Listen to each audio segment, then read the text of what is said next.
आणि यानंतर बातमी आहे अजितदादांनीच केल्या एका वक्तव्याची।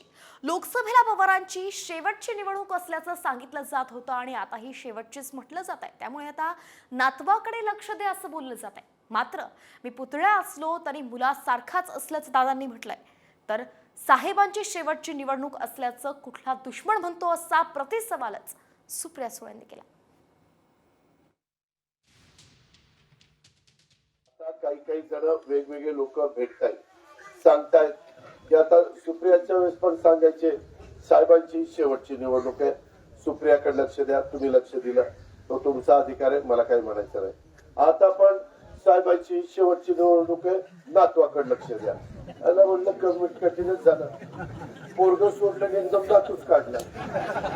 म्हणजे मी मुलासारखाच आहे ना, पुतण्या असलो तरी मुलासारखाच आहे। आणि माझ्यात काय कमी आहे, मी काय कमी केलेलं आहे? साहेबांची शेवटची निवडणूक आहे असं कुठला दुश्मन म्हणतोय? असं कधीच कोणाबद्दल बोलत नाही। अरे तुम जियो हजारो साल, साल के दिनो 50,000। हे शॉकिंग आहे जर स्टेटमेंट असेल तर।